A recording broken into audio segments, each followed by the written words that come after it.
Esta atividade é realizada pelo programa Oficinas Culturais Formação para o Interior da Secretaria de Cultura e Economia Criativa do Governo do Estado de São Paulo, gerenciado pela Poieses. Teias, saberes e encantamentos. A construção de processos artístico-pedagógicos antes, durante e pós-pandemia. Este é um ciclo composto por 9 encontros que foi idealizado e organizado pelo Núcleo Atômico, um coletivo que nasceu em 2017 e reúne artistas de diversas áreas para a realização de projetos que trabalhem na intersecção de linguagens e na arte-educação. Escuta e inspiração são as palavras-chave desse ciclo de conversas. Conheceremos 6 artistas educadoras e 3 artistas educadores. Nossos convidados falarão sobre suas trajetórias, sobre seus territórios de ação, suas inspirações e suas ações no mundo online e offline. As conversas serão mediadas por Audrey Bessa, Valéria Rocha e Tadeu Renato, integrantes do Núcleo Atômico. Neste encontro, Teatro para Jovens, com Lígia Helena e Valéria Rocha. Olá, eu sou a Valéria Rocha, artista educadora, atriz e produtora, integrante do Núcleo Atômico. E hoje aqui, continuando as nossas conversas, nós vamos conversar com a Lígia Helena, que é atriz, arte educadora, produtora e comunicadora. A Lígia Helena é formada na Escola Livre de Teatro de Santo André e também tem formação em comunicação social. Desde 2005, ela é atriz e produtora da Companhia Estrela d'Alva de Teatro. Em 2015, ela começou a integrar o coletivo Passa com Cabeça de Mulher. Ela faz parte da comissão organizadora do Festival de Teatro Adolescente Vamos que Venimos Brasil. Trabalhou no Vocacional, no Território de Cultura de Santo André, no Núcleo de Iniciação Teatral da Escola Livre de Teatro de Santo André e em 2020 vai ser coordenadora da Escola Livre de Santo André. É isso, Lígia? Coordenadora de produção da Escola Livre de Teatro, que é um nome que Coordenadora de produção. Que é a parte mais burocrática da escola, mas que eu pedi para que o nome incluísse a palavra pedagógico. Então, é coordenadora de produção pedagógica, porque eu acho que por mais burocrático que seja, ele tem que ser pensado a partir de um olhar para a escola, para os aprendizes. Então, ele não é uma produção que se faz só para cumprir a burocracia, ela é uma produção que pensa a pedagogia da escola, né? Então, por isso, coordenadora de produção pedagógica da escola. Parabéns! Obrigada. E tem alguma coisa que eu não falei sobre a Lígia Helena que você acha importante falar? Da profissional, pessoal? Não sei. Estando conversando com você, acho legal dizer que eu fui aluna da EMIA, né? Que eu iniciei em teatro pela EMIA, acho legal dizer isso, acho que tem uma linha interessante aqui desse encontro. Tem uma outra coisa que eu fiz também, que acho que mudou muito o meu pensamento, inclusive esse conceito de produção pedagógica eu formulei nesse curso, que é o curso de gestão cultural do CPF, do SESC, que eu acho que foi um curso que abriu bastante o meu olhar sobre o conceito de cultura, sobre o que a gente pensa na articulação cultural para além da linguagem teatral, quando a gente pensa teatro e tal. E que eu sou mãe, que acho que a gente que é mãe movimenta algumas coisas num lugar diferente do mundo. E eu sou mãe do Arthur, que tem 7 anos. É isso. Maravilha. A ideia hoje é a gente conversar um pouco sobre a linguagem do teatro nos processos artísticos pedagógicos, com foco para o teatro de jovens e adolescentes. A gente teve uma conversa com a Beth, que era da sua turma da LT, sobre o teatro para as infâncias. Então, a gente vai dar um foco um pouquinho hoje na adolescência e na juventude. Mas, para a gente te conhecer um pouquinho melhor, eu queria te perguntar assim, qual foi, falando da linguagem do teatro, seu primeiro encantamento? Quando você era criança, adolescente, quando foi que você se encantou pelo teatro? Eu acho, eu sempre conto uma história, mas eu tenho colocado ela em xeque, assim, né? Minha mãe sempre me levou ao teatro, desde muito nova, minha mãe sempre gostou de levar a gente ao teatro. E eu achava isso normal. Aí eu fui entendendo que não é normal, que não é todo mundo que vai ao teatro de novo. E minha mãe não levava a gente para ver teatro infantil, ela levava a gente para ver teatro adulto, principalmente literatura, adaptações de literatura, porque minha mãe fez letras antes de engravidar da minha irmã. Ela largou a faculdade quando ela engravidou, mas ela fez letras e minha mãe tinha um prazer muito grande de assistir espetáculos que fossem baseados na literatura, principalmente na literatura brasileira. E a gente ia muito ver. E quando eu tinha uns 10 anos, a minha irmã estava com 14. E aí tinha uma coisa da minha irmã estar começando a acessar essas literaturas. Então aí que a gente ia mesmo. E eu lembro de ter ido assistir uma peça do Paulo Autran, com 11 anos, e ter saído de lá muito mexida, assim. E era um mexido de estranhamento, eu achava estranho. E eu achava legal ser estranho. E aí eu falei que eu queria fazer teatro, eu verbalizei que eu queria fazer teatro. E minha irmã, na adolescência, na pré, né, 14, entrando na adolescência, ela estava com um namoradinho que ela encontrava ele no Parque Regional da Criança, onde fica a EMIA. E aí, diante da minha fala de que eu queria fazer teatro, ela passou pelo cartaz que dizia que ali tinha teatro, e ela me inscreveu e eu comecei a fazer teatro ali. Então, eu sempre narrei que o meu encantamento com o teatro foi nessa ida ao Paulo Autran, nesse pedido para fazer teatro e tal. Mas eu tenho pensado que não, assim, porque até aí, a minha fase EMIA, eu fiz uns 3 anos de EMIA, ela foi uma fase que era divertido fazer teatro, que era algo a mais na minha vida. Mas eu não encarava ainda como algo do tipo, eu quero fazer isso, sabe? É um lugar que de fato me movimenta. Quando eu fui fazer teatro, alguns anos depois, numa escola, era uma escola, é o Colégio Singular que tem aqui em Santo André, eu não estudava no Colégio Singular, na verdade eu já estava na faculdade, e um amigo meu que tinha feito EMIA comigo me cruzou e falou, tô fazendo teatro no Singular, e pode fazer não aluno, era de sábado as aulas, num dia que a escola não tinha aula e o professor liberava não alunos da escola para fazer. E eu comecei a fazer teatro lá, e era isso, assim, eu estava fazendo faculdade, eu ia lá à tarde, de sábado de manhã, sábado à tarde.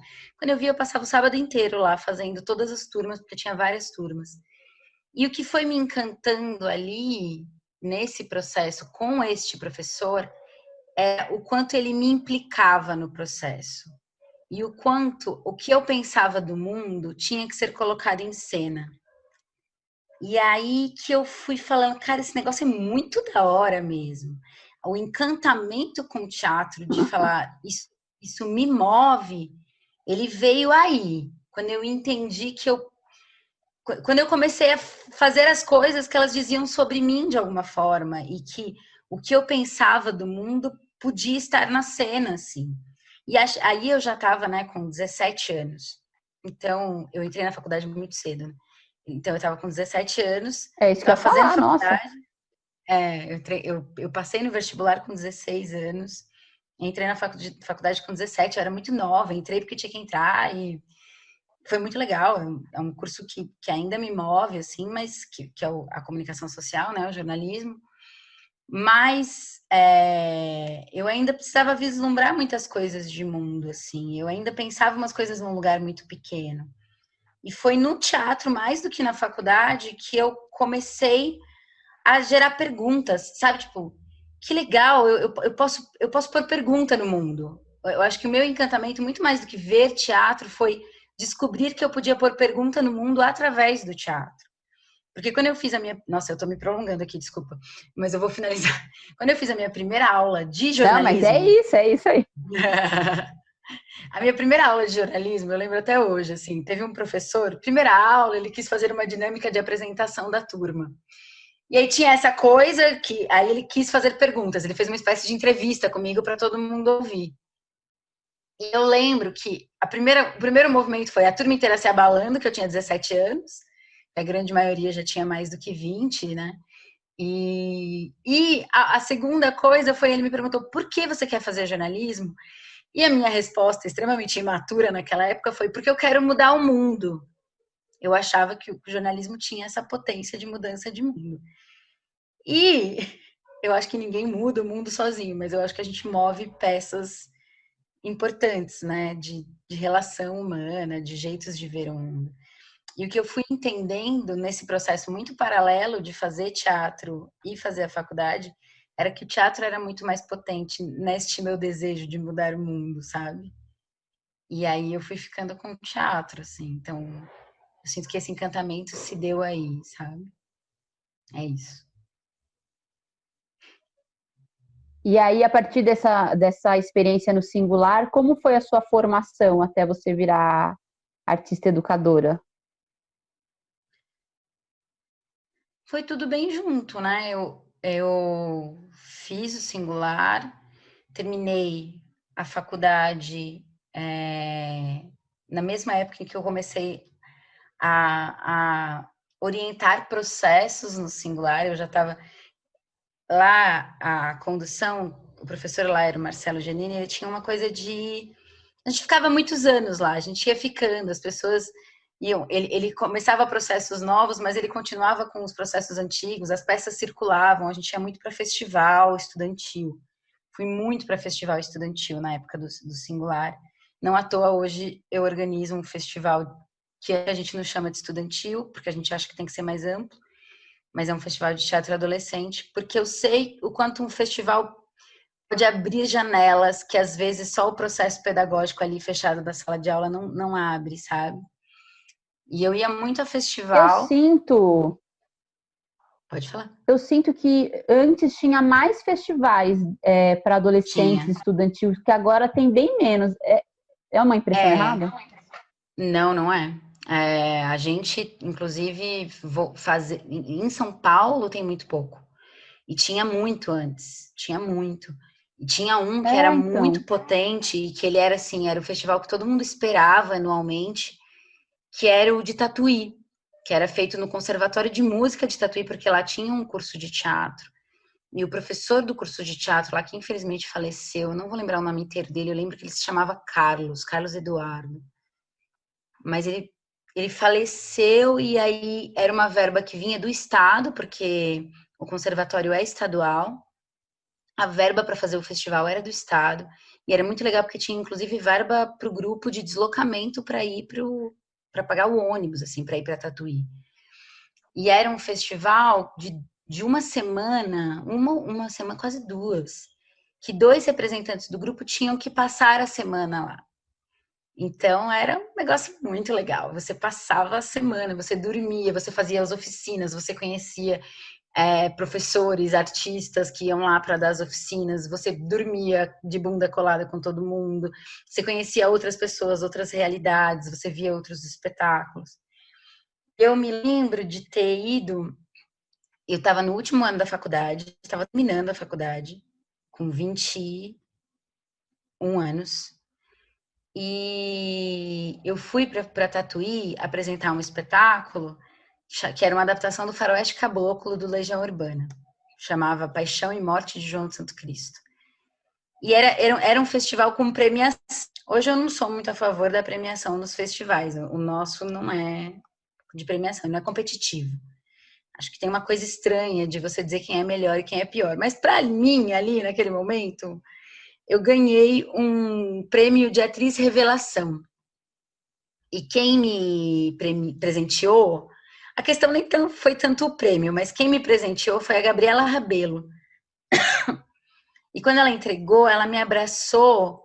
E nessa época, eu já estava encantadíssima com a Escola Livre, porque muitas pessoas que faziam teatro singular já estavam fazendo Escola Livre. Então, era aquela época do Oswaldo Raspado no Asfalto, do No. Eu sei que o Oswaldo eu devo ter assistido umas 9 vezes. A Odisseia eu devo ter assistido umas 4 vezes. Eu morava na Escola Livre assistindo os trabalhos. Léo Não Pode Mudar o Mundo, nossa. E eu estava na fase da adolescência, então eu me apaixonava pelos atores, então eu ficava lá assistindo, assim. E eu estava encantadíssima pela escola. E ela me abraçou e falou: "Você vai estudar. Vá estudar teatro". E aí eu desci, peguei o prêmio, desci. olhei para o Ivan, que era um aluno da formação 6 da escola e que fazia o faroeste com a gente, e falei, eu vou prestar escola livre. E aí foi isso, assim, aí eu fui à inscrição 001 da escola, porque no dia que abriu a inscrição, às 9 horas da manhã, eu estava na porta da escola para fazer minha inscrição, porque eu estava muito decidida a fazer, assim. E aí entrei. A minha formatura de jornalismo, o dia da festa de formatura foi o dia da recepção da Escola Livre. Eu não fui na recepção da Escola Livre porque foi o dia da formatura da faculdade, assim.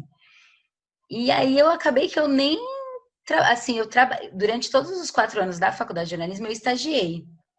Eu fui inclusive a primeira da turma a ter um estágio na área de jornalismo. Eu fui trabalhar numa revista de cavalos. E depois e eu trabalhei bastante, assim, até eu passei por 3 empresas de jornalismo, de comunicação, durante a faculdade.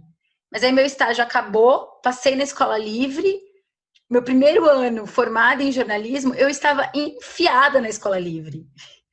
E aí, toda vez que eu ia numa entrevista de jornalismo e tal, eu dava um jeito meio que, ai, não é bem isso, ai, não sei, não sei o quê. E aí, quando eu vi, eu queria ficar na escola, eu estava enfiada na escola, eu chegava de manhã, morria na escola, passava, ficava até de noite, não queria ir embora. Eu estava encantadíssima com as pessoas, eu estava encantadíssima com a relação de corpo, descobrindo uma relação de toque com o corpo, de dança, de movimento, de liberdade, que não é, né, da universidade comum, que você fica lá, sentado na cadeira, teoria, teoria, teoria. A maior prática que você tem é da escrita. Eu estava super encantada com a escola. E aí eu decidi trabalhar com isso. Eu falei, não, eu quero trabalhar com teatro, eu vou dar um jeito de trabalhar com teatro. E aí foram 2 movimentos. Um foi fundar a minha companhia, foi no primeiro ano da Escola Livre, loucona. Loucona não, minha mãe começou a dizer, olha, já te paguei uma faculdade, agora você precisa viver sua vida aí. Então a escolha de fazer teatro eu ia ter que bancar. Não ia dar mais, né? Já tinha dado, assim, minha mãe já tinha segurado bem o bonde para mim. Então, se eu queria fazer teatro, eu tinha que bancar. E aí, meu primeiro movimento foi: eu vou montar uma companhia, que é a minha companhia, que existe até hoje, que eu chamei a pessoa que era meu professor, que era o Marcelo, de teatro aqui em Santo André, e falei: eu quero ter uma companhia. E ele topou, e a gente começou montando uma peça de vestibular, que era a Hora da Estrela, e que deu super certo, porque a gente conseguiu circular bastante, a gente conseguiu vender bastante para a escola, a gente fazia preço de banana, mas a gente fazia e vendia, e para o que eu precisava naquele momento, morando com a minha mãe, segurava minhas contas. E o outro movimento, que foi no mesmo ano, que foi, não, 2006, isso foi 2005. Aí em 2006 eu comecei um movimento que foi, preciso trabalhar, comecei a acompanhar as aulas do Marcelo como estagiária, e aí ele foi me chamando para substituir, e aí ele foi dividindo aula comigo, e aí ele foi me apresentando nos lugares, e aí eu comecei a dar aula. Eu comecei a dar aula assim, num lugar bem de sobrevivência mesmo, de eu preciso enfrentar a sobrevivência com o teatro. A maior referência que eu tinha era ele. Ele era uma puta referência para mim, era muito amigo, era muito parceiro, e era um cara com muita escuta. E ele era um cara que sobrevivia fazendo espetáculos. Eita, fazendo espetáculos e dando aula. Então, bem, se é isso que ele faz, é isso que eu vou fazer, eu vou dar aula. E aprendi a dar aula sim, vendo ele dar aula. No começo eu copiava literalmente as aulas que ele dava, assim. No meu primeiro ano dando aula sozinha, eu usava o cronograma dele de aula. E aí, aos poucos, eu fui sacando que, peraí, não, dá para eu ter a minha identidade. E eu fui entendendo o processo de condução das coisas, eu fui entendendo que aquilo que você conduz de alguma forma também tem a sua voz, também tem o seu olhar, como, né, como você olha e como você percebe o jogo e como ele está acontecendo, e você modifica. E aí eu fui criando os meus métodos e fui jogando as minhas identidades, mas isso foi um processo. No início era na lógica da cópia, eu fazia o que ele fazia, literalmente, assim. E aí eu fui. Aí foi um outro encantamento, né? Que é o encantamento do dar a aula, assim. Quando você descobre que é muito legal dar aula também. Que tem um movimento de relação com o outro que é tão potente quanto fazer teatro, né? A troca do palco e daquilo que você consegue trocar em cena é um outro jeito de trocar, mas que ele é tão potente quanto, assim, ele é tão, também é um jeito de mudar o mundo, né? Com as tuas palavras, com a troca, com a escuta, com a relação que você cria ali com aquela pessoa. E aí eu fui me envolvendo, e até hoje nunca parei de dar aula, assim. Se você pensar na pandemia, né, eu fiquei sem fazer teatro, mas eu não fiquei sem dar aula. Então, e eu gosto muito, assim, né?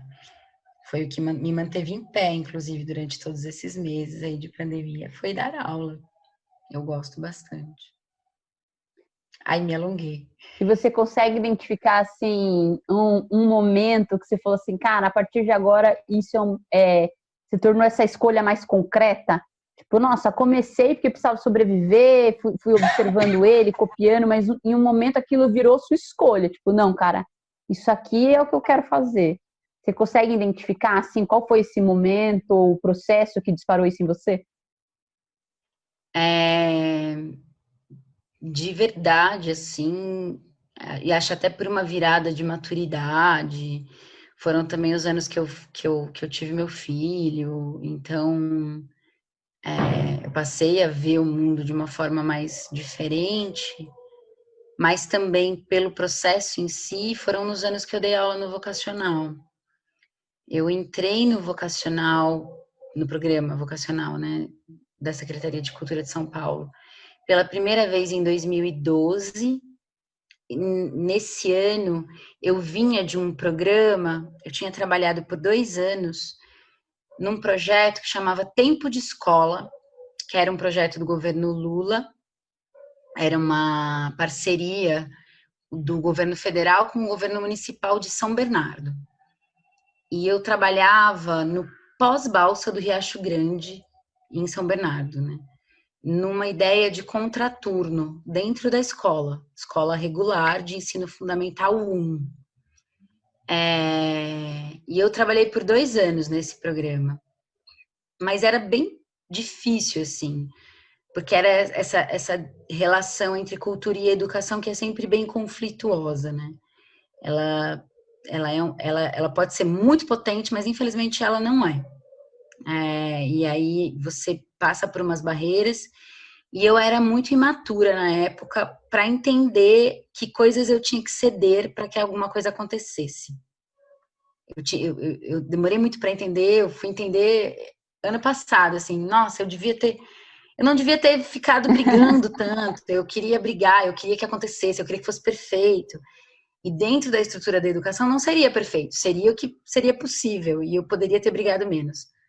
Mas, e aí eu fui para o vocacional em 2012, eu me irritei muito com esse programa, por conta dessas questões todas, e aí eu fui chamada numa repescagem do vocacional em 2012, em agosto de 2012.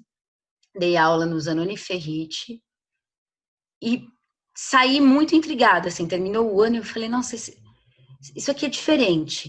Principalmente porque era um programa que me fazia pensar sobre a minha prática.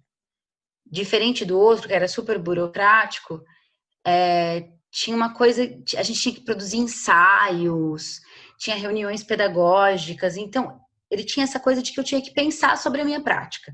E isso já mexeu comigo, assim.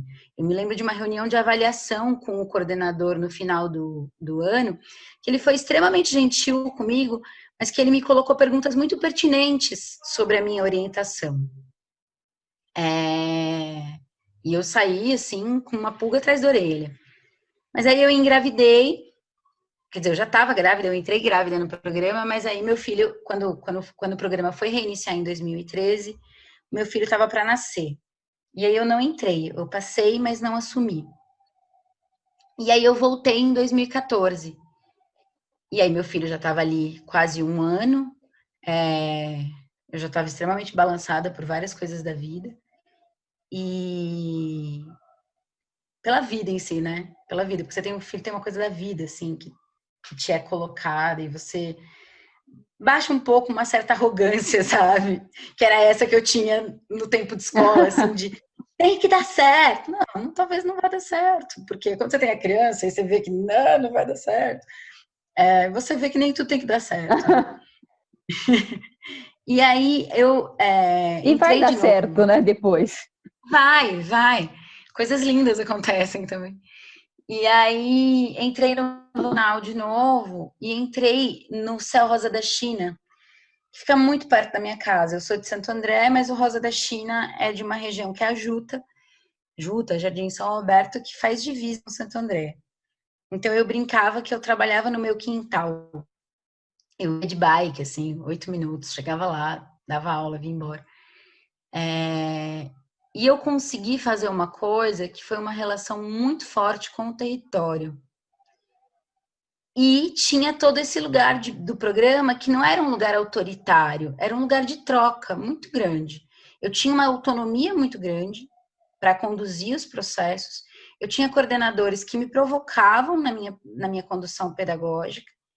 E tinha essa relação muito forte com o território que o programa trazia, assim, de como é que você olha para isso, como é que a sua condução não é só da linguagem, não é só a técnica, ela tem que ser o seu olhar sobre aquele lugar em que você está, aquela comunidade em que você está, aquele jovem com quem você está dialogando,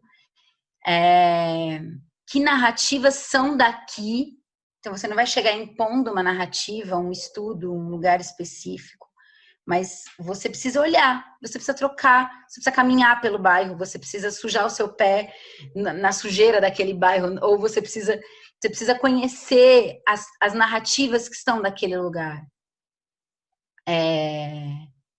Eu fiquei 3 anos, né, nesse mesmo lugar, então eu fui aprofundando a relação com aquele lugar, eu fui criando vínculos muito fortes com os aprendizes, eu fui tendo conflitos muito fortes com os aprendizes, eu vivi coisas muito profundas, assim, muito profundas, que me moviam, que me tiravam o sono, e essa coisa do vínculo que eu criei, e até hoje eu tenho relação com alguns desses aprendizes, e até hoje eu trombo pessoas que falam, eu fiz aula com você no Rosa da China, e até eu reconhecer, eu falo, nossa, caramba, eu criei uma relação muito forte com aquele lugar, que me moveu, assim, tinha essa coisa de, cada ano que eu voltava, eu tinha que trocar um pouco o pensamento, eu tinha que amaciar um pouco como é que chama? A rodana da coisa, para que ela girasse, para que ela continuasse girando de um jeito diferente, mas que ela girasse ainda. Era muito provocador, era um programa que me provocava, assim.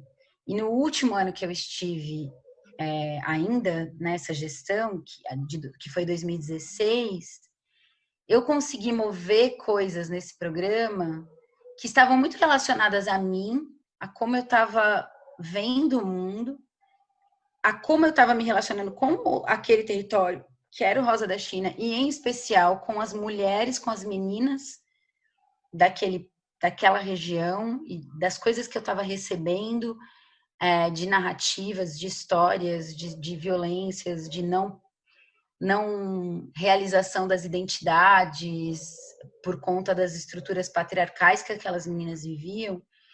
E eu consegui fazer, junto com algumas mulheres do programa, um movimento que para mim foi, nossa, que legal que um projeto pedagógico pode chegar aqui, assim, e que legal que eu tenho autonomia para propor isso, e está acontecendo. Que foi uma coisa que a gente chamou na época de Vocacional Mulheres, que era uma articulação do programa na cidade inteira para pensar gênero nas articulações pedagógicas que a gente estava fazendo, para criar uma rede de apoio, porque muitas vezes a gente recebia meninas que sofriam violências, mulheres, senhoras que sofriam violências, e a gente não tinha rede de apoio para acionar. Então, a gente conseguiu criar uma rede de apoio, a gente conseguiu fazer mostras só de espetáculos que falavam sobre gênero, e feitos por mulheres e para mulheres. A gente conseguiu fazer muita coisa, assim, a gente conseguiu movimentar muita coisa. E aí eu percebi a potência do dar aula no teatro, desse lugar do teatro, que não necessariamente é a linguagem. A pessoa vai chegar em você porque ela quer fazer teatro, porque talvez ela quer ir para a TV, porque ela quer ser youtuber, porque ela vai chegar com esse desejo. Mas e aí é uma ponte muito forte com aquilo que foi para mim o meu encantamento. Quando eu descobri que o teatro era um lugar em que eu poderia mudar o mundo. E aí eu também descobri que eu poderia ensinar pessoas a colocarem perguntas sobre o mundo, assim, e sobre elas mesmas, né? Sobre as condições em que elas viviam. E elas também me colocavam muito. Assim, eu tive uma experiência no vocacional, eu tive um aluno por 2 anos, e eu me sinto à vontade de falar o nome dele aqui, porque a gente conversa até hoje sobre isso, assim, que era o Davi. E o Davi, ele morava no Madalena, que é próximo, mas não é do Rosa da China, assim, é ali mais, né, perto da região do Elba. E aí ele falava assim, aqui a Juta é a favela, mas tem a favela dentro da favela, tem a periferia dentro da periferia. E lá você não conhece. Ele me botava o dedo na cara várias vezes.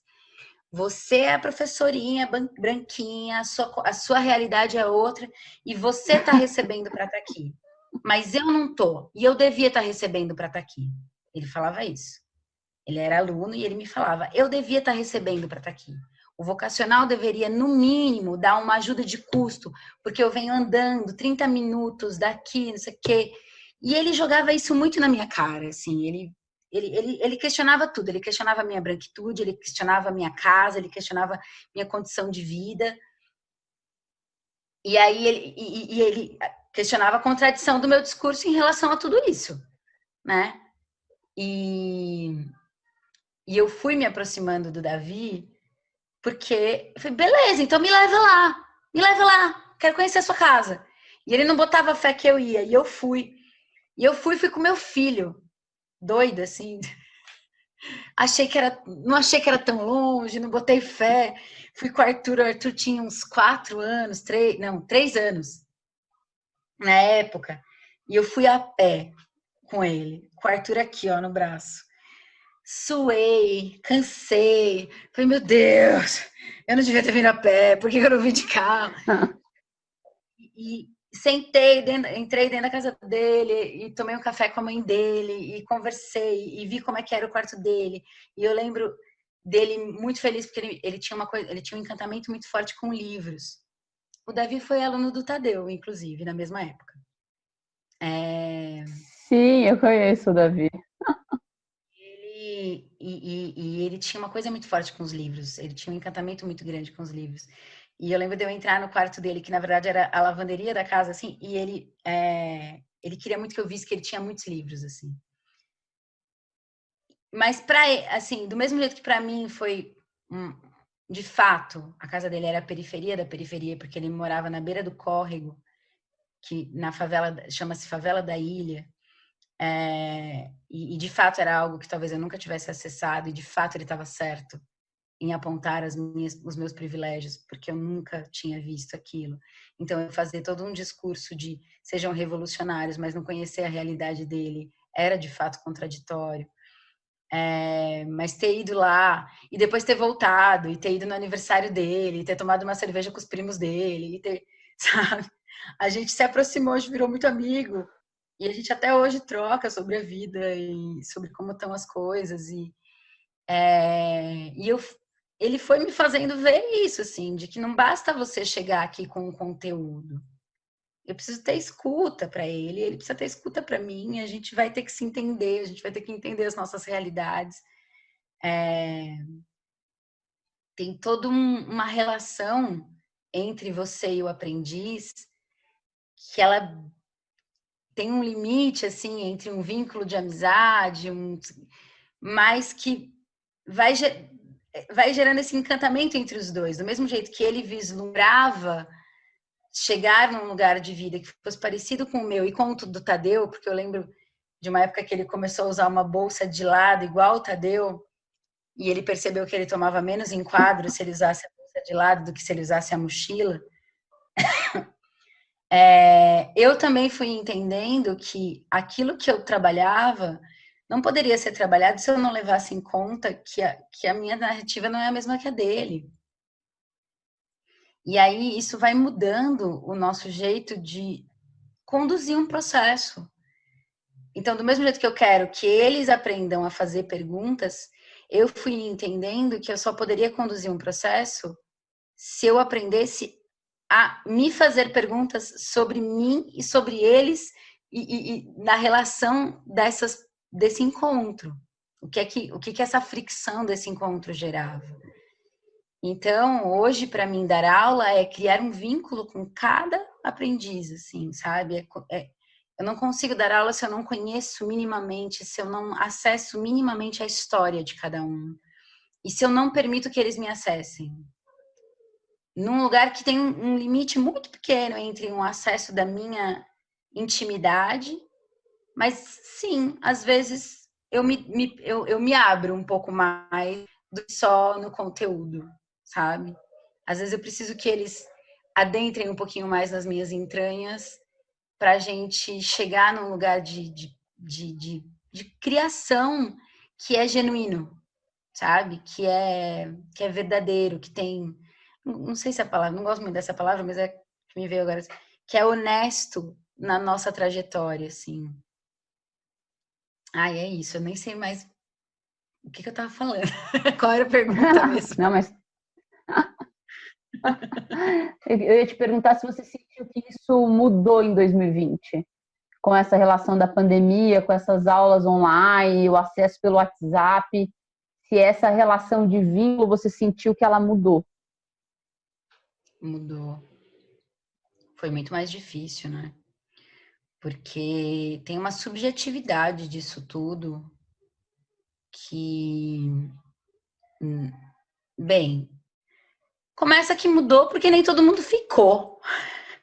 Então, se antes a gente tinha um problema de deslocamento, um problema de mobilidade, a gente passou a ter um problema que se agravou, que era da acessibilidade.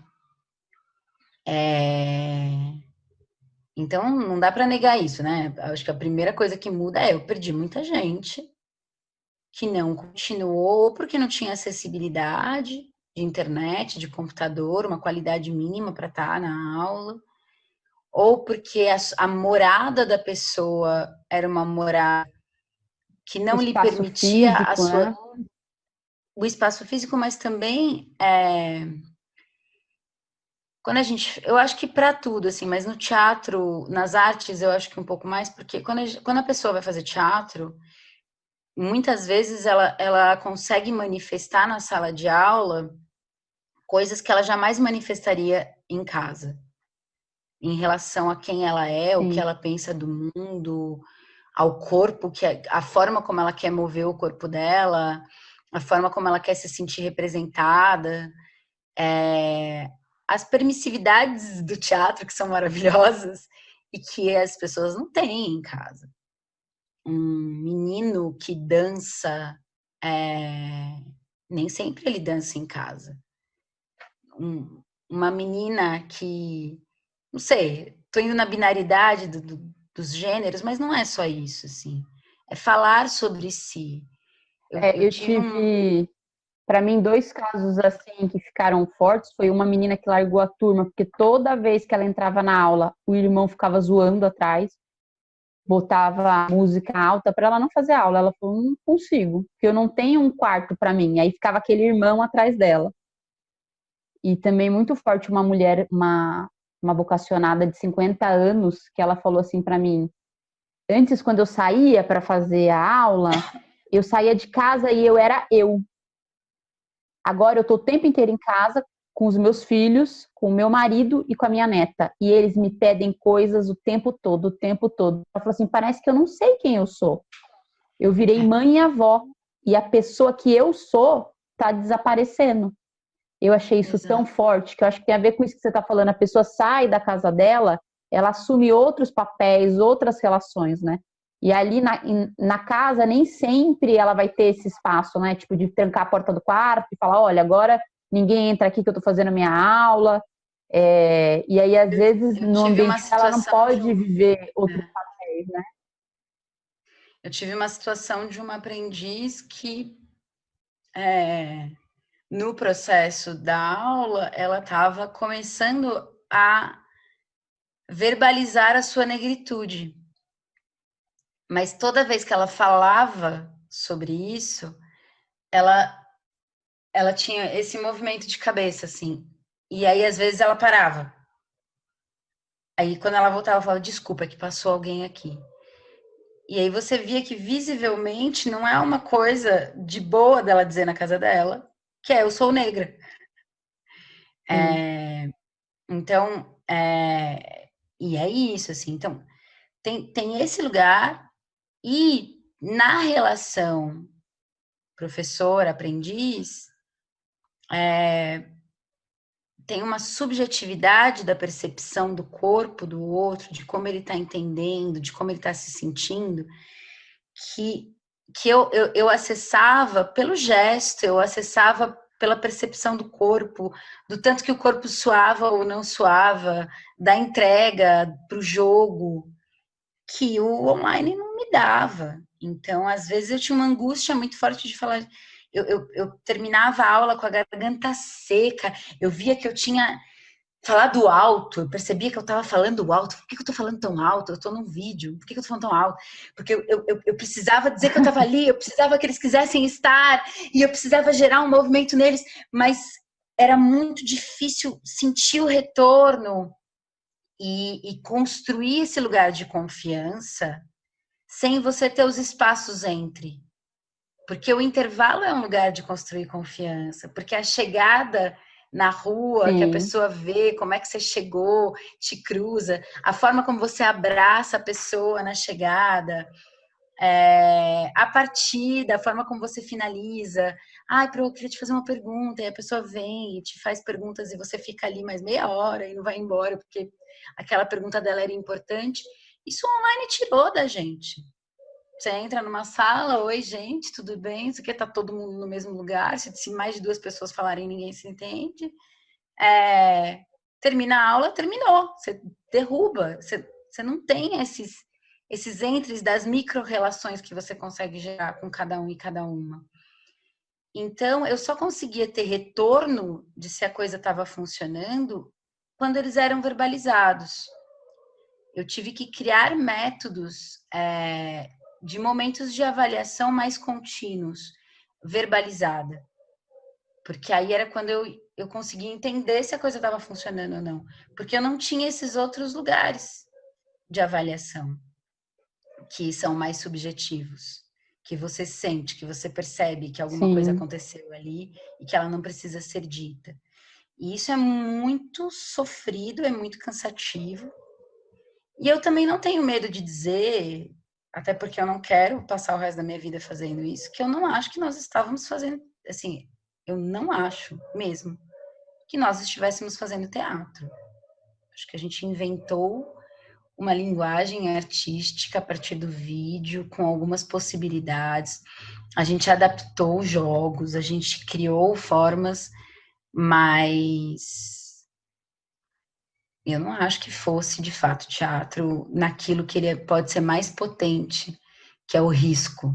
Eu acho que a gente perdeu o risco.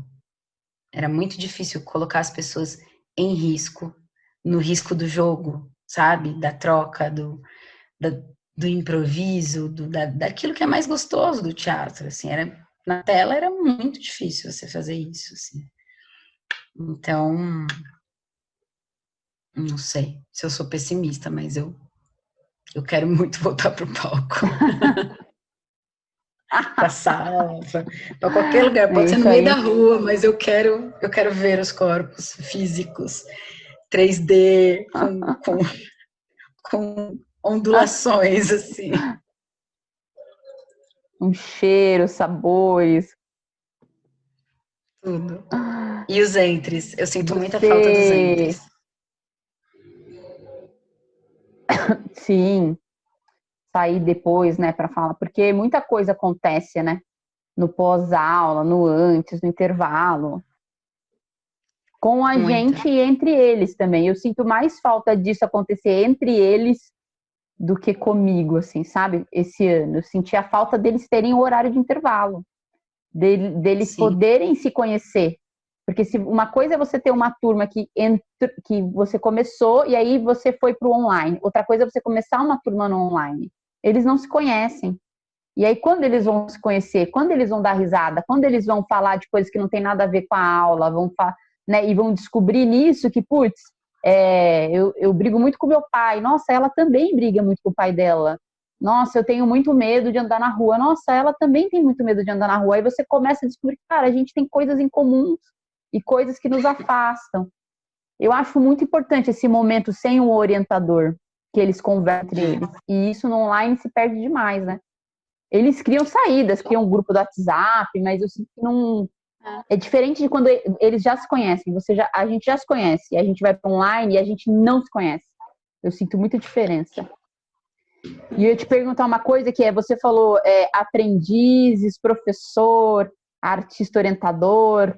Eu falo, como Lígia Helena se identifica como artista educadora, professora, artista orientadora, mestra? Olha, Porque a gente tem vários usar nomes para aquilo que a gente faz, né? tem. Eu uso de tudo, assim, né? Porque às vezes vai do programa, né? Vocacional, artista orientador, escola livre. Tem o mestra, mas está diminuindo, estão usando menos. Mas eu gosto. Durante muito tempo eu usei o arte educadora. Mas eu tenho gostado muito e eu acho que é sim um nome que a gente precisa disputar, que é o professor e professora. Se você vai ler os textos do Paulo Freire, da Bell Hooks, você vai entendendo que tem um lugar aí que se a gente não assume como nosso, se a gente não entende que a troca que a gente está propondo é uma troca de aprendizagem e que ao nos chamar professores, a gente impede que outras pessoas que se chamem, que se denominam professores, mas que usam esse lugar como um lugar autoritário, que essa ideia de relação professor-aluno autoritária caia, sabe?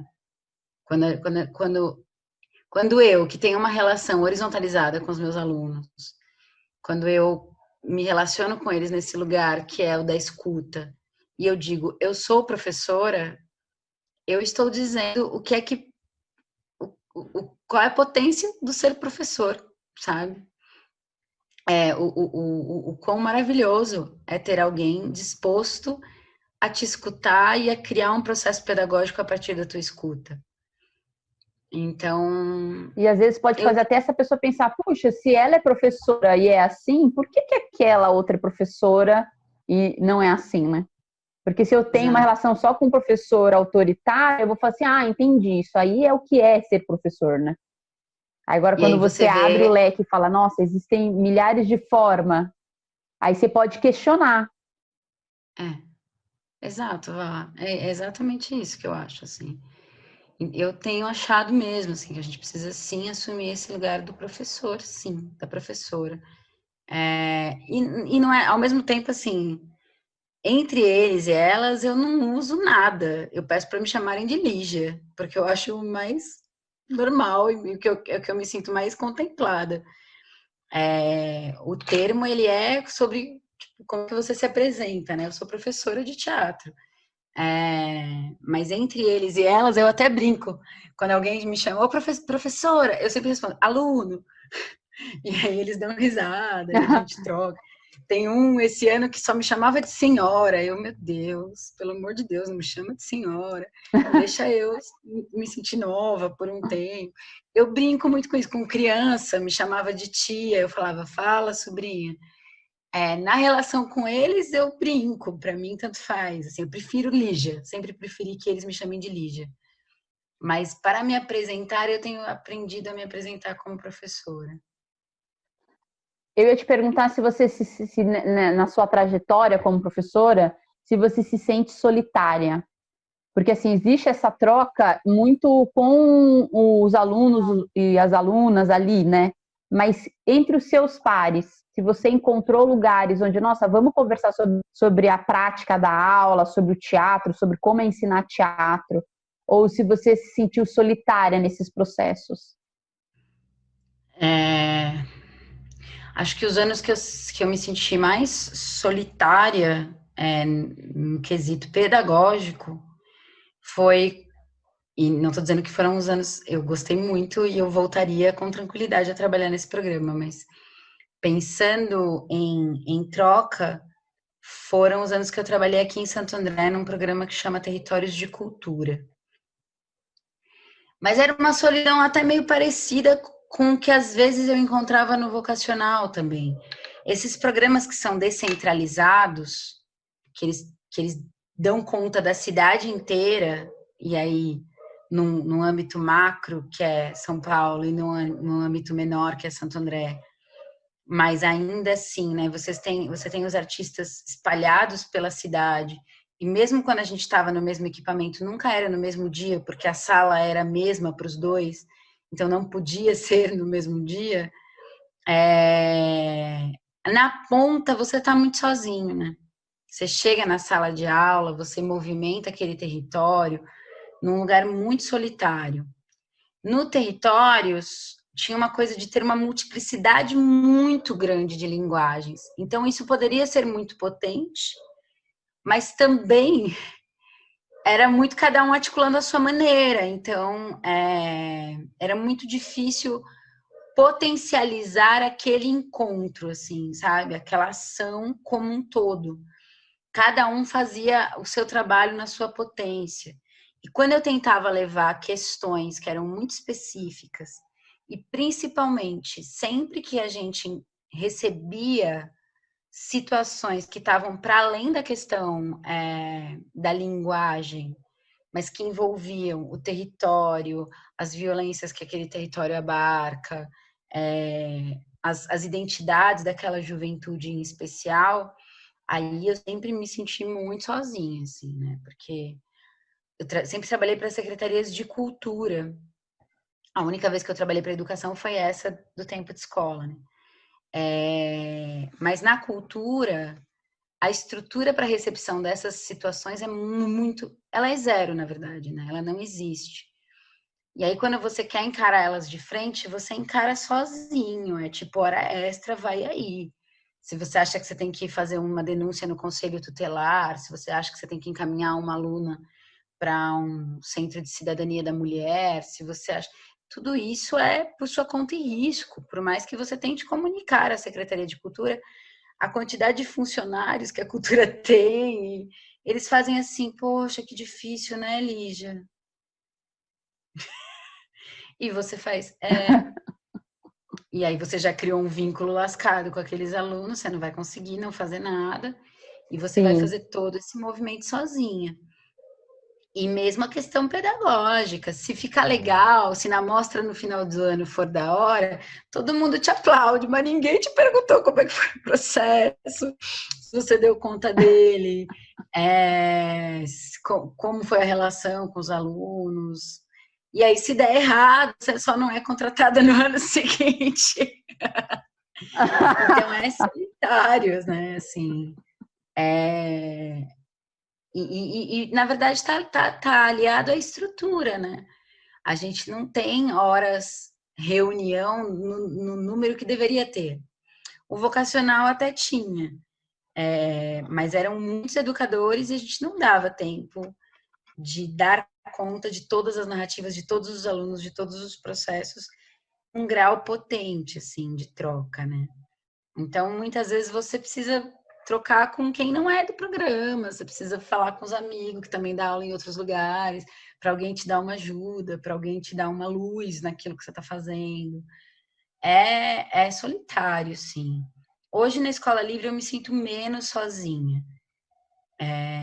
porque tem uma estrutura de coordenação e de pensamento do contexto da escola como um todo que me ajuda a pensar os meus processos e a entender, inclusive, que atitudes eu devo tomar diante de certas situações, né? A gente tem pensado muito junto como a gente pensa ideologicamente a escola. Então, quando algumas coisas acontecem, é quase que óbvio o que você tem que fazer. E aí você não se sente tão sozinho.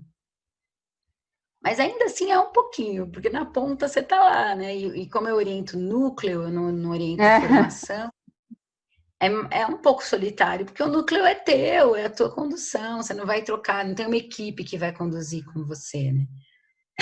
Então, vez ou outra, a coordenação vai te perguntar como é que estão as coisas, e se você tiver uma questão muito séria, você vai ter esse apoio, que eu não sentia antes nos outros programas, né? Mas é isso, é Soalho. E o festival, eu vou ficar puxando sempre o festival, porque ele foi um pouco uma resposta a essa solidão que eu sentia. Eu comecei lá em 2016, nesse último ano do vocacional, eu nem era coordenadora de equipe nada, mas eu comecei a querer quebrar essa solidão juntando as turmas. E eu comecei a fazer muito sarau. Eu vivia fazendo sarau. Ah, eu quero fazer sarau, porque aí a gente chama todas as turmas, de todas as linguagens, sarau cabe tudo. E eu fazia sarau nos lugares mais absurdos, assim. Eu fazia sarau perto da piscina, eu fazia sarau no vão de acesso do céu, eu fazia sarau, eu descobri perto do Céu Rosa da China, que tem, entre o Céu Rosa da China e o Céu Sapopemba, assim, uma área que são várias quadras atravessadas por avenidas, que são praças, porque acho que é uma área da Eletropaulo que não pode ter construção. Então, são várias praças que vão atravessando, assim, a via. E a gente fez uns saraus nessas praças, eu levava doidona, levava caixa de som do meu grupo, gerador, eu tenho um gerador do meu grupo, eu levava o gerador, a caixa de som, e a gente fazia uns barulhos no meio da rua. E isso gerava uns encontros entre os alunos do vocacional que não se conheciam, porque eram de lugares diferentes ou de linguagens diferentes e que não sabiam que tinha mais gente. E essas pessoas começavam a se comunicar, começavam a fazer teatro em mais do que um céu, começavam a fazer outra linguagem. E aí eu já fui achando muito da hora essa coisa de ação cultural, né? Que chama, que o Teixeira Coelho chama de ação cultural, que está para além da sua sala de aula e daquilo que você está propondo. Você gera um encontro. E aí, saí do vocacional. Em 2017, um grande parceiro meu, que é o Paulo, que estava, nesse momento, sendo o professor do Teatro Singular, foi com o Teatro Singular para um festival na Argentina, que era o Vamos Que Venimos. E voltou muito encantado com o festival. E ele falou, você precisa conhecer, você precisa conhecer, você precisa conhecer. E aí, nesse mesmo ano, a gente fez uma mostra, que a gente juntou os alunos que ele tinha do CEL, do vocacional, os meus alunos do vocacional, e alunos do Teatro Singular, e alguns alunos do CLAC, que era o Centro Livre de Artes Cênicas de São Bernardo. E a gente fez isso tudo de uma forma meio autônoma, com alguma verba do próprio Colégio Singular. E já foi muito legal, assim, porque já gerou atritos, porque o Singular era uma escola privada, os vocacionados eram de área pública, então já deu para eles entenderem também alguns contextos diferentes que se, né, dali entre eles e gerarem perguntas, já foi super legal. E aí o Paulo foi convidado para ir no Vamos Que Venimos do Chile da oficina. E ele falou: "Você vai comigo?" E eu fui. E aí eu fiquei assim de, nossa, é muito legal. Eu quero fazer isso, eu vou fazer isso. É isso que eu quero fazer. Porque é isso, você conhece um monte de educador, os jovens super se conhecem, é uma semana extremamente potente, com várias atividades que não são só se apresentar, porque tem uma premissa de todo mundo passar os dias juntos, então todo mundo dorme junto, todo mundo cozinha junto, todo mundo come junto, todo mundo faz as oficinas, todo mundo vê todo mundo. Tem umas trocas muito potentes entre os professores.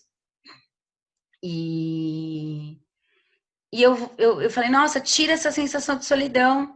Pelo menos uma semana do ano você tem pessoas para falar sobre o seu processo. Para falar, olha, e você conhece gente de vários lugares e você percebe que os problemas às vezes são os mesmos, principalmente quando se trata de programa público de cultura, né? E aí você percebe que tem gente que também tem esse amor e essa militância pela coisa. E você se apaixona, literalmente, assim, você se apaixona pelas pessoas, você quer estar do lado delas, você fala, nossa, tem mais gente louca como eu, que da hora. E aí eu voltei decidida a fazer, eu e o Paulo, a gente chamou mais gente que a gente acreditava que tinha que fazer, e a gente faz, desde 2018, o festival aqui de forma autônoma. E para mim a maior questão era essa, assim, porque além de quando a gente está muito sozinho na ponta, a gente também tem muita dificuldade de promover referência para os alunos. Trabalhando na periferia, não é tão simples você levar para ver um espetáculo no centro, para ver espetáculos de referência. E eu também questionava essa referência adulta, essa referência do espetáculo que é referência para todo mundo. E eu falava, mas essa realmente é referência para eles e elas? Faz sentido para esses jovens ver esse tipo de teatro agora? É foda, é da hora, é interessante, mas eu achava que jovem tinha que ver jovem. Porque se tem educadores fazendo coisas tão potentes em tantos lugares, por que eles não se veem? Por que os jovens não se assistem? Por que eles não sabem o que eles estão fazendo? Sim. E aí no festival eu encontrei isso, assim, que era isso. E hoje eu vejo os relatos de quem vai, de quem participa, e falo, nossa, eu não sabia que tinha tanto adolescente fazendo tanta coisa boa, porque é bom o que eles fazem. A gente tem uma coisa de achar que o teatro adolescente é menor, e isso é mentiroso, assim. Eles fazem coisas lindas, com uma potência estética maravilhosa, com um verbo político, social potentíssimo, assim. Então, e era isso, assim, eu queria gerar encontros, sabe? Eu queria tirar todo mundo da solidão. Esse festival que você falou que você e o Paulo passaram a fazer em 2018 é o Festival da América Latina, que acontece em vários países diferentes. Ou não? São duas coisas separadas? Não, é esse. Ele começou na Argentina em 2009. Hoje ele acontece em 5 cidades da Argentina, só que com comissões diferentes, né? Cada cidade tem a sua comissão de organização. Ele já está no Chile, no Brasil, no Uruguai ainda não aconteceu, teria acontecido agora em 2020, mas tem uma comissão já articulada no Uruguai, e no Equador também já era para ter acontecido, mas não aconteceu por conta da pandemia. Mas são essas as E aí, sedes do cada festival. ano é num país. Não, todo ano, todos os países. Ah, tá, isso que eu queria entender. Não, todos os anos, cada sede faz o seu. A única coisa é que a gente tenta não bater as datas e tem uma ideia de troca, assim, né?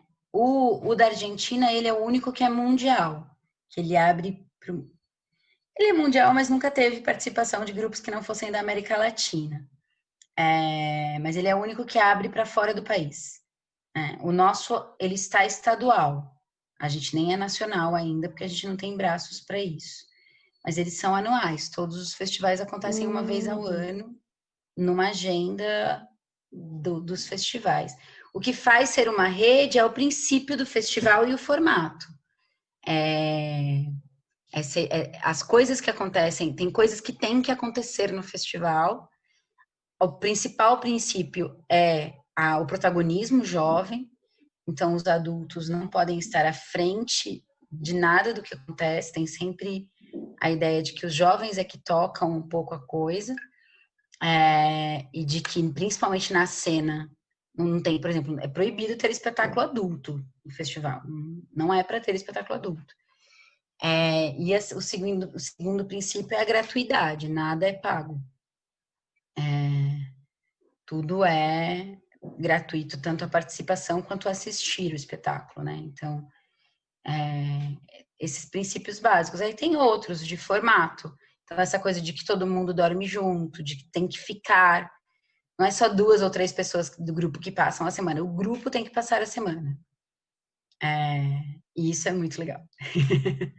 Isso é a parte mais gostosa, que você bota um monte de adolescente para dormir junto por 5 dias. Fala dormir junto, assim, sabe o que você tá promovendo, Lígia? Mas é um pouco isso, assim, porque é colchão colado no chão, todo mundo dormindo junto. E esse princípio de cooperatividade, né? De coletividade, de acordar junto, fazer café junto, distribuir almoço, distribuir janta, tem essa coisa de ficar junto, que a gente não sabe como vai ficar a partir de agora, né? Se a gente tem uma dúvida em relação ao festival, é a coisa do alojamento, que a gente não sabe se vai ser possível Sim. colocar pessoas dormindo junto tão cedo. Mas, de resto, e aí tem isso, assim, e aí tem as práticas, tem as oficinas, tem as trocas, tem painéis de intercâmbio. É uma programação muito intensa. São 5 dias que eu não durmo. É tipo, direto, acordada, só conduzindo as coisas.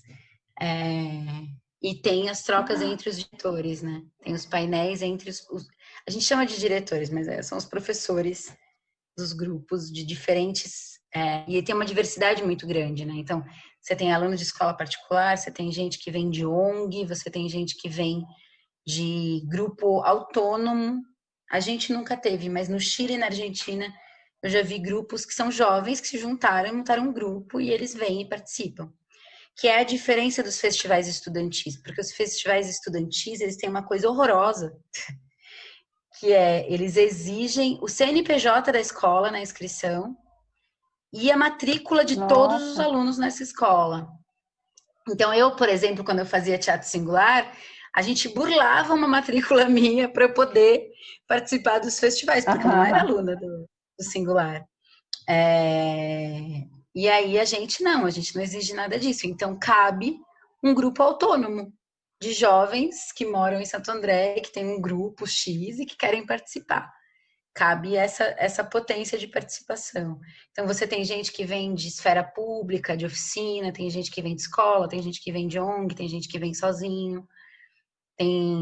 A gente teve uma participação de um grupo, nossa, esqueci o nome da cidade agora, mas que era um grupo tipo, como é que é? Corpo de teatro, corpo de baile. Era o corpo de teatro da cidade. Só que era só jovens, eram todos muito novos. Esqueci o nome da cidade, caramba. Esqueci o nome.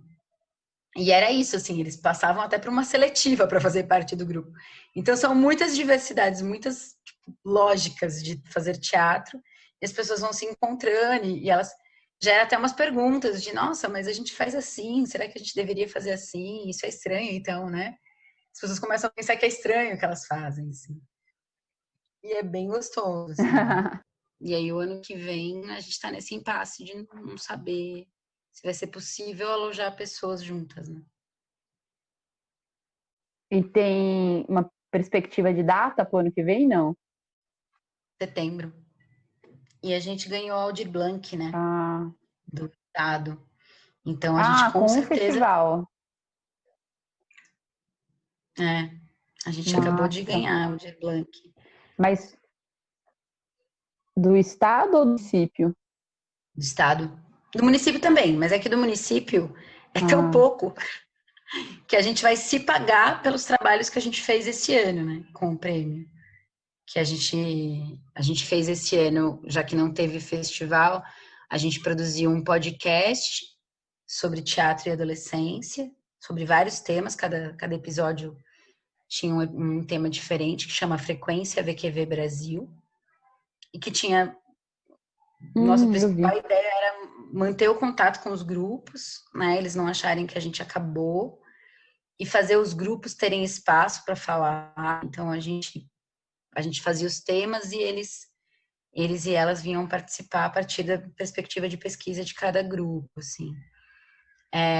E a gente lançou uma revista, né? A gente tem uma revista agora que é sobre teatro e adolescência, chama Inquieta, e que a gente fez na unha, assim, sem saber editar, sem saber diagramar. Diagramamos no Canva e convidamos amigos que toparam escrever sem pagar. E a gente já está indo para a segunda edição da revista. A ideia é conseguir imprimir, mas com o prêmio a gente vai se pagar por esse trabalho que a gente fez o ano inteiro sem receber, assim. Essa é a ideia do prêmio. de Santo André, mas o prêmio do estado a gente consegue fazer o festival ano que vem com honras, assim, inclusive com uma coisa que vai ser a gente tem no festival, além dos grupos, a gente tem uma coisa que é a produção jovem, que a gente seleciona jovens para trabalharem durante o festival nas áreas que eles mais interessam. Então, comunicação, produção executiva, técnico de som e luz, onde eles querem trabalhar. E com o Aldir Blanc, a gente vai conseguir pagar e ainda dar uma formação mais longa sobre produção cultural para eles. Assim. Ai, que maravilhoso. E quando você fala jovem, você está falando de que idade? O festival é de 13 a 19 anos. Para participar do festival, o grupo tem que ser majoritariamente de adolescentes de 13 a 19 anos. 70% do grupo tem que ter essa idade. Para trabalhar na produção jovem é 18 para cima. 18, aí é jovem mesmo, né? Juventude de 18 a 29 anos. Para trabalhar na produção jovem, porque aí já tem essa coisa de lidar mais com a organização, tem uma responsabilidade em relação aos menores, então tem que ser maior de idade. Sim. E você falou bastante nas suas ações da questão do território, né? Como a sua prática lida diretamente com o território. Como, não sei exatamente a palavra, mas que conselho você daria, que dica você daria para uma pessoa que começou a dar aula de teatro agora e ela tem esse desejo? Como é que a gente pode fazer para que o que aconteça na sala exploda para a comunidade? Que mecanismos, o que a gente pode fazer para que isso aconteça? Que doido, né? Eu devia pensar mais sobre isso, porque eu sei que acontece, mas como é uma questão.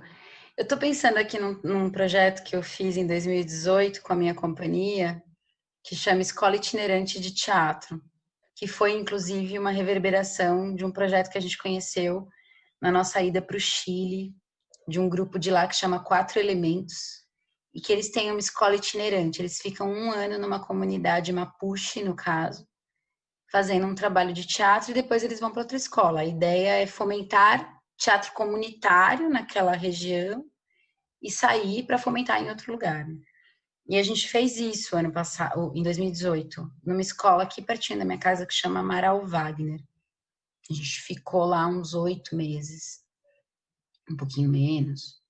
E eu me lembro, no fundo, é o debate que você gera na aula, são as perguntas que você faz acontecer, não necessariamente as perguntas que você faz, mas as perguntas que você faz acontecer que acabam fazendo o processo ir para esse olhar para o lugar, né? E eu me lembro que lá era na escola, né? A gente estava dentro da escola, as aulas eram no auditório da escola.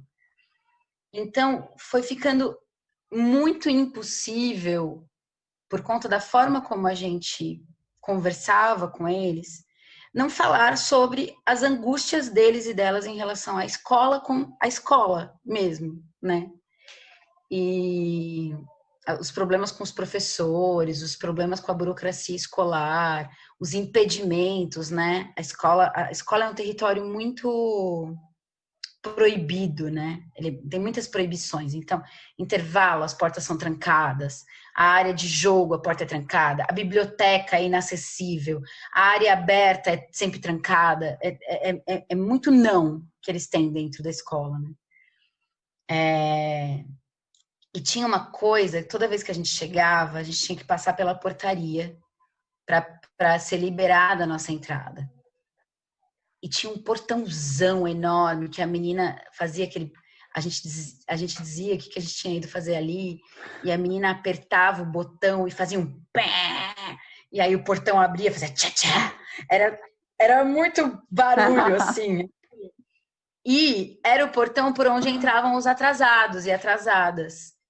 Então, ele tinha uma coisa meio punitiva, assim. E, ao mesmo tempo, para você ir embora antes da hora, também era por aquele portão.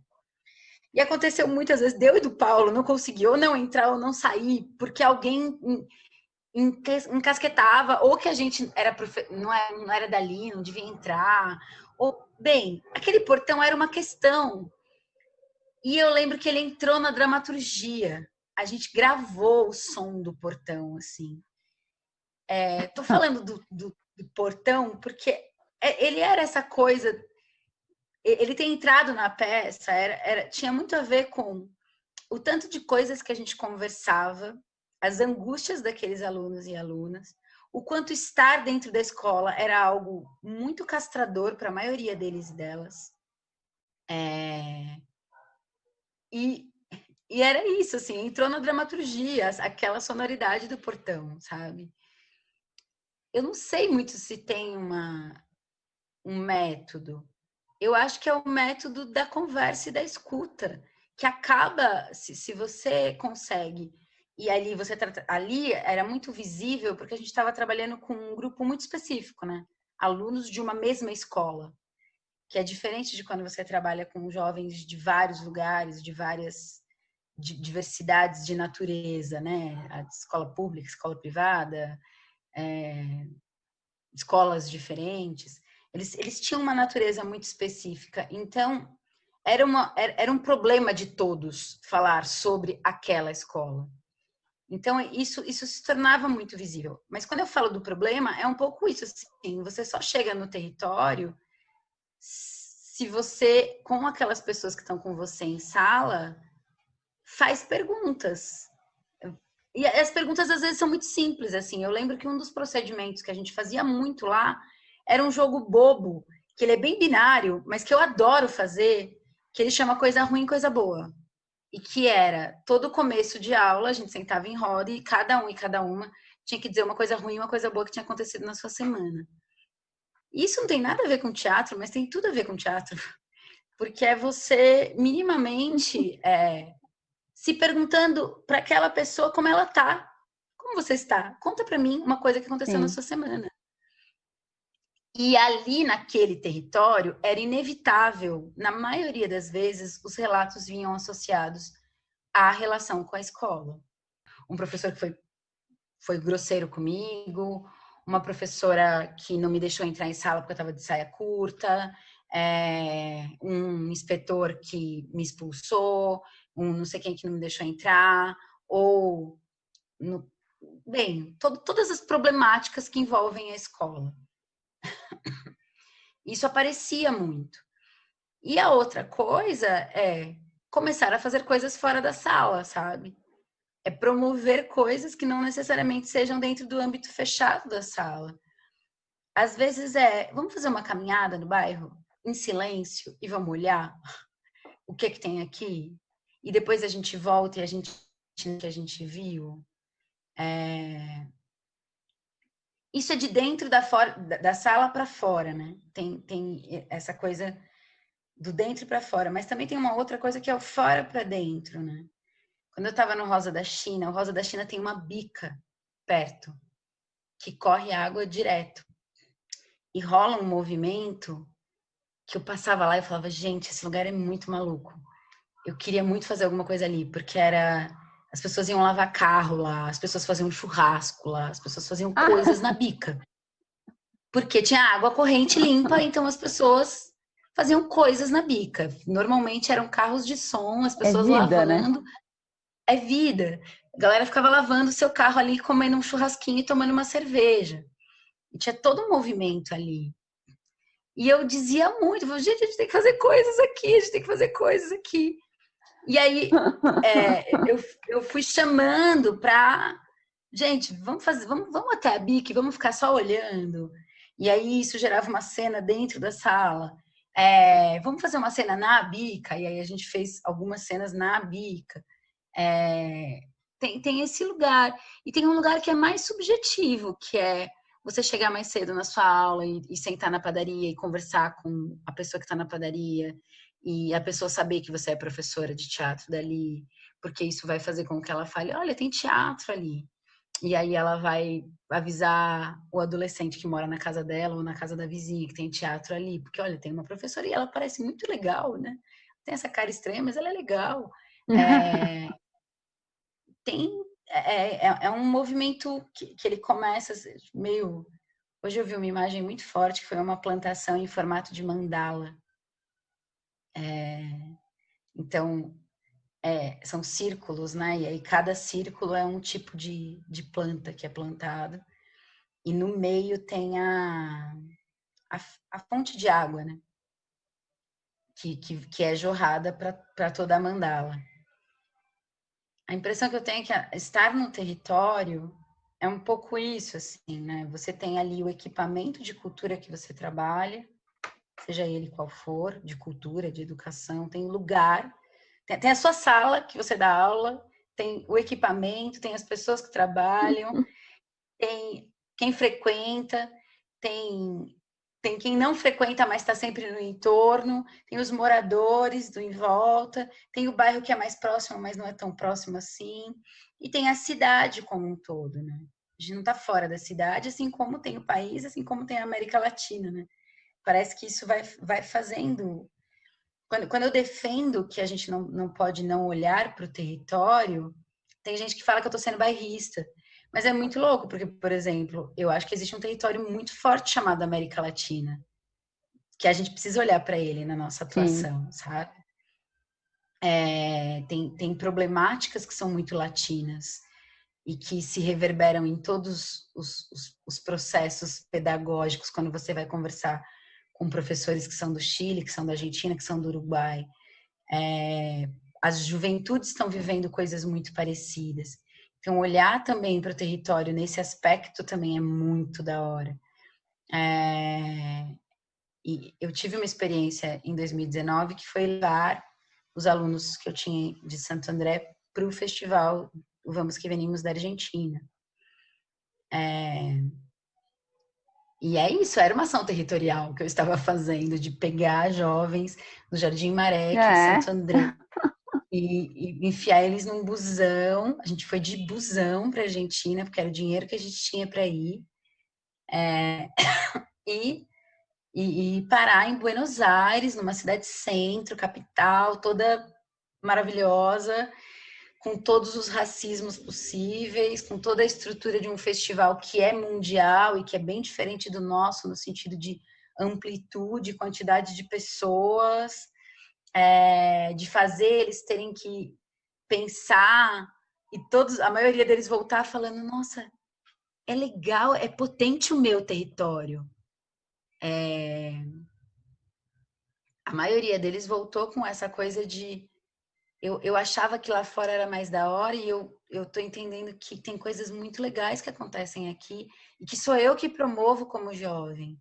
Jovem que toca, jovem que canta, jovem que faz teatro. E deles voltarem mais afirmados neles, porque eles viveram uma experiência de um território maior, assim, sabe? Eu não sei se eu tô sendo objetiva, se eu tô ajudando, porque eu acho que Não, eu acho que é super mesmo, sabe? Mas eu acho que essa imagem que você trouxe da plantação em forma de mandala é isso, né?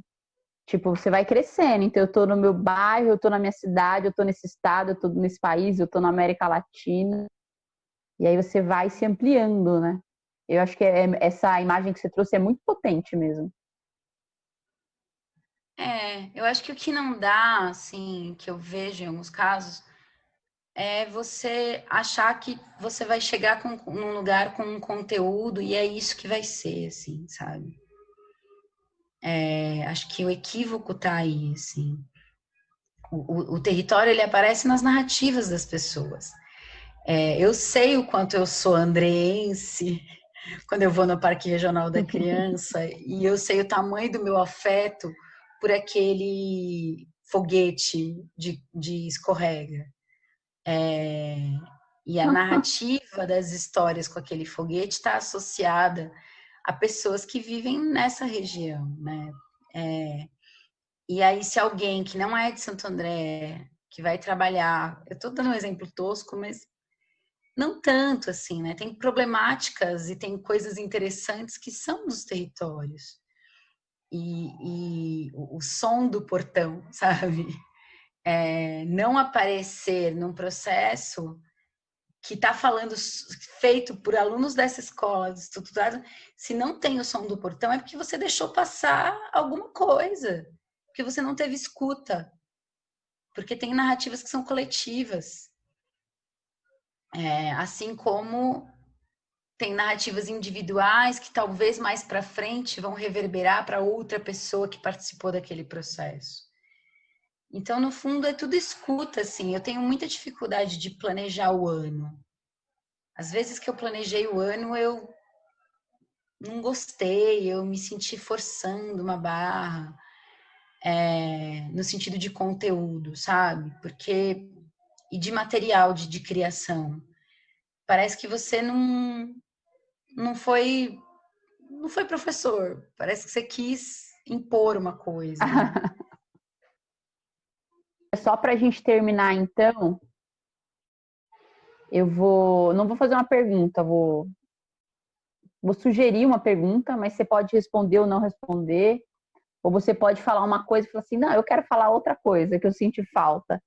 Que, na verdade, a nossa última pergunta é: qual processo artístico mais te marcou no campo do aprendizado? Tipo, nossa, quando eu vivi esse processo artístico, isso fez eu aprender muito. E aí é tipo, mas eu vivi ele como aluna, eu vivi ele como professora, como diretora, como coordenadora, não importa a função que você estava, mas você, dentro daquele processo artístico, como atriz, você sentiu que aquilo ali, como editora da revista, não importa a função, mas você aprendeu muito com aquele processo. E quais são suas referências? Você falou vários nomes, né? Falou do Teixeira, do Paulo Freire, do Paulo. Se você gostaria de falar mais alguma referência que para você é muito importante na sua caminhada como professora. Ou você pode não falar de nada disso e falar, não, na verdade, acho que eu queria terminar falando sobre plantações. Aí você pode escolher. Nossa, difícil demais, Valéria, escolher, assim, porque cada processo é muito. Cada um me ensinou muito, de todos, né? De todos, assim, dos mais curtos aos mais longos. É muito difícil você não aprender, assim, como professora, como aluna, como atriz. Eu penso nos processos da minha companhia, assim, cada um deles é tão artesanal o nosso trabalho, né? Ele é tão manual, parece que a gente vai costurando uma coisa e ela vai aparecendo, e no começo você começa a costurar sem saber muito bem o que, e aí as coisas vão ficando visíveis e elas vão ganhando uma potência, e você, quando termina, você percebe aonde você tá nisso, e você se surpreende com quem você foi nisso. Tô poética aqui, eu não sei. Então é difícil para eu pensar, para mim pensar agora uma coisa, um processo que eu consiga dizer, esse foi. São muitas lembranças, assim. Muito difícil. Não sei se eu consigo, porque eu acho que realmente todos são muito valiosos para mim, assim. Até os que não deram certo, até os que falharam no meio do processo, que não chegaram a uma ideia de fim e de produto. Talvez esses tenham sido os que eu mais aprendi, assim, porque faz parte também, né? A coisa não acontecer e você falar, entendi por que não aconteceu, e aí você entender que não dá para ir por aí, isso também é um puta aprendizado, né? E eu tenho entendido cada vez mais, assim, que não. Para mim, uma boa avaliação de um projeto pedagógico é olhar no final e falar o que eu aprendi, mesmo eu sendo a condutora da coisa, sabe? E aí, se eu vejo que eu aprendi coisas, que os alunos me mostraram caminhos que eu nunca tinha pensado, ou que eles me falaram sobre outras coisas que não estão relacionadas a teatro, mas que me moveram como pessoa no mundo, eu já fico muito. Eu acho que o teatro, ele tem uma coisa muito foda, assim, que é a potência da outridade, assim, né? Da alteridade, da nossa capacidade de olhar para o mundo a partir do olhar do outro, de gerar empatia. Eu acho, eu não sei, às vezes eu me engano, às vezes não é todo mundo que vive isso mesmo fazendo teatro, né? Não tem verdades no teatro, né? A gente já viu pessoas que a gente acreditava no teatro fazendo coisas muito bizarras, né? Então, mas ao mesmo Sim. tempo eu acredito nessa potência, assim, sabe? Então não dá para dizer muito um processo que eu diga, nossa, esse foi. Eu tenho muito carinho por todos, cara, por todos os processos que eu Você é vivi, assim. canceriana, Lígia? Não, eu tenho ascendente em câncer. Eu sou capricorniana com Eu ascendente em gosto de câncer, todos os, sol em leão. Eu boto todo mundo aqui. Venham, muito amor. todos Gosto os de tudo, meus filhos. consigo dizer que.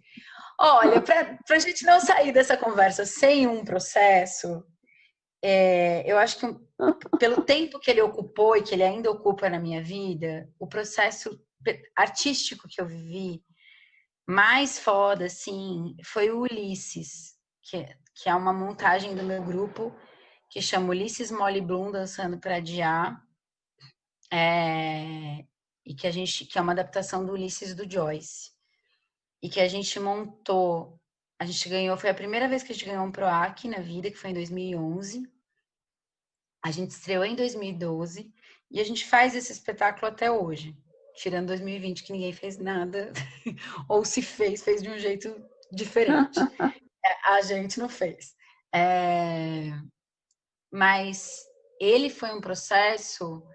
Eu falei, né? Em 2013 eu fui mãe, a maternidade me mostrou muitas coisas em relação à minha mulheridade, em relação ao meu jeito de estar no mundo. E não estou dizendo isso para romantizar a maternidade, não, viu? Pelo amor de Deus, ser mãe não é o paraíso. Mas é a minha experiência, né? Foi exatamente por não ser romântico, foi muito foda, assim, de percepções de mundo. E eu engravidei no processo do Ulisses. Meu filho nasceu no processo do Ulisses. E eu fui vivendo, né, essa trajetória de fazer uma peça que é uma história de uma mulher, quer dizer, a história de um homem que está sempre vislumbrando uma mulher que o trai. A sua esposa o trai e aí ele fica adiando a volta para casa porque ele não quer encontrar ela traindo ele. E o processo em si foi muito forte, porque a gente foi a primeira vez que a gente tinha uma puta estrutura para montar uma coisa. E a gente tinha cachê para ensaiar, a gente tinha. Eram 2 atores em cena, mas a gente tinha, sei lá, 12 artistas envolvidos em provocação, dramaturgia, encenação, direção de ator, direção de voz. Então, foi tipo. Eu brinco que a gente ensaiava 8 dias por semana, porque era uma dedicação muito grande, a gente estava muito feliz de ter ganhado aquele edital, então a gente se entregou muito àquele processo, muito mesmo, assim. Eu brinco que não foi à toa que eu engravidei durante esse processo, porque tinha uma coisa muito pulsante no meu corpo, então era inevitável, assim, eu estava muito feliz de estar vivendo aquilo. Então a criação foi muito potente, mas depois foi uma peça que ela foi mudando conforme eu fui mudando meu jeito de ver o mundo.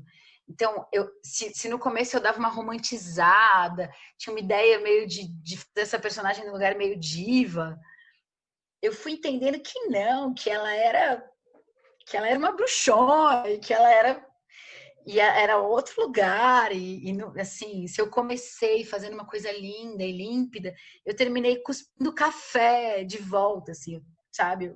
Eu fui mudando muito e foi ficando impossível para mim fazer como eu fazia no começo, sabe? As relações foram mudando muito. Tanto que antes a gente fazia com trilha sonora, aí um belo dia eu tive uma ideia, eu falei, eu quero ter uma banda. Eu queria ter uma orquestra na peça, mas isso a gente não tinha dinheiro para isso. E aí eu falei, eu quero ter uma banda, e a gente chamou o Peter da Denise, E aí hoje a peça não chama mais Ulisses Molly Bloom da Sampranelli, chama Ulisses à Deriva, porque a gente faz com uma banda junto com a gente, improvisando uma trilha ao vivo, assim. E é uma peça que joga a Eu minha assisti com a energia. banda já. Onde que você viu? Nemia, né? Lá. Eu vi na Escola Livre de Teatro, não foi na minha, não. Ah, no Não me Felt, lembro que olha. terminava lá no bar, esquina. Isso, no Sim. Felt. E foi uma peça que foi, não, né? Tanto que a gente não consegue desapegar dela, assim, a gente nem sabe. A gente já fez PROC circulação com ela, a gente já rodou Deus e o mundo, já fizemos temporada no Centro Cultural São Paulo 2 vezes lá, mas é isso, assim, é uma peça que, pelo tempo que ela ocupou na minha vida, é a peça que eu mais vejo o quanto eu mudei no longo do tempo, assim, né? E eu acho legal isso também, né? Da gente conseguir... Os processos, eles são artísticos, eles são pedagógicos, né? A gente consegue olhar para si e se perceber, assim, quando a gente está vivendo um processo artístico. Então, acho que se fosse para escolher, talvez eu escolhesse esse. Mas a cabeça fica aqui, nossa, mas tem que... Mas não vou escolher. E é isso, né? Eu não sei, assim, acho que a gente faz muito o que a gente faz porque é o que nos move, né? Então, a gente não faz só pelo dinheiro, né? Não tem como. E aí é sempre muito prazeroso, né? Quando não é prazeroso é o que a gente estava falando antes de gravar, né? Aí é quando precisa ir embora, né? Aí você se despede, deixa que alguém tome aquele lugar, ou se for um espetáculo, você finalize, diz acabou. Se é um projeto pedagógico, você chama alguém para dar Sim. aula no seu lugar, que essa pessoa vai fazer com a potência dela e você vai embora, né? Sim. Bonito isso. Então, para a gente finalizar, Lígia, eu Você queria perguntou das agradecer muito, muito, muito a referências. sua disponibilidade. Mas se você quiser falar. Se você quiser falar outra coisa, também. Agora é o momento. Acho que referência, acho que eu falei, assim, eu gosto demais, eu acho Paulo Freire meio Bíblia, a Bell Hooks tem sido minha revisão do Paulo Freire, num lugar muito importante, assim, inclusive de me pensar como Bíblia aprendiz, revisada. Bíblia revisada, mas tem sido, né, de perceber as falhas nos meus processos de aprendizado, sim, ao ler a Bell Hooks, de perceber aonde eu parei de criar por medo, né? Ela tem essa potência. Mas eu acho que as nossas... A gente... Esses dias eu vi uma pessoa falando assim, você já pensou na sua infância quem era uma mulher que era sua referência? E aí, é óbvio, a primeira pessoa que vem na nossa cabeça é a mãe, mas depois eu me lembrei de uma tia minha, que era uma mulher super... Ela tinha uma coisa meio... Ela era dona de casa, mas ela era muito livre, ela tinha uma coisa de conversar com a gente sobre tudo. E aí me caiu essa ficha, assim, de, nossa, eu gostava muito dela. E eu lembro que para mim ela parecia a Xuxa. E aí, gostava, eu falando do passado, ela tá viva. Mas é que ali na minha infância eu tive uma relação muito forte com ela, né? E aí, talvez ela tenha sido uma referência da construção de mulher que eu sou hoje, e eu não tenha percebido, né? Então, eu acho que aos Sim. poucos a gente vai olhando assim para algumas pessoas e absorvendo pensamentos delas sem perceber na vida, né? Tem muito mais aprendizado no dia a dia do que na bibliografia, eu acho. Não que a bibliografia não seja importante, ela é muito importante, mas eu acho um pouco isso, assim. As referências estão naquilo que gera uma fricção muito forte com a gente e a gente, né, gera essa coisa de... Acho que é isso. Lígia, para a gente terminar, eu queria retomar uma fala que você falou que eu achei linda demais. Eu posso pôr perguntas no mundo, né? Eu achei isso muito bonito que você falou.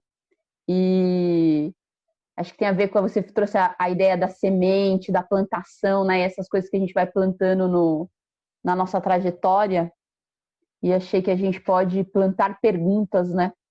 Achei essa metáfora bem bonita. Então, eu queria terminar com ela, para que a gente possa, em 2021, plantar perguntas aqui no virtual, plantar perguntas no presencial, perguntas na escola livre, em Santo André, em São Paulo, em todos esses espaços de cultura, plantar perguntas no bar, no boteco, na família, em todos os lugares que a gente queira. E queria te E na agradecer gente, muito né? pela sua disponibilidade de estar aqui. E na gente. Queria agradecer essa disponibilidade de estar aqui com a gente hoje, conversando. Eu tenho certeza que vai ser muito rico para as pessoas poderem ouvir a sua trajetória. Para mim foi. Fiquei muito feliz de te ouvir.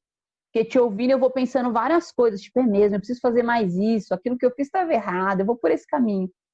E a nossa ideia, o nosso desejo de fazer esse ciclo com professores e artistas educadores é um pouco quebrar essa barreira da solidão, sabe?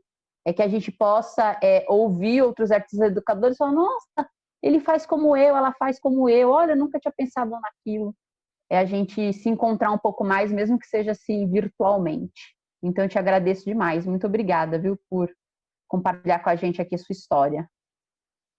Eu que agradeço a vocês pelo convite. É sempre muito bom compartilhar, a gente se escuta enquanto a gente fala, né? É quase terapêutico, assim. E aí a gente reafirma coisas, se coloca perguntas sobre outras coisas, né? De por que eu ainda digo isso? Ainda faz sentido? E é isso, assim, é muito bom trocar. Você sabe que eu sou sua fã, Val.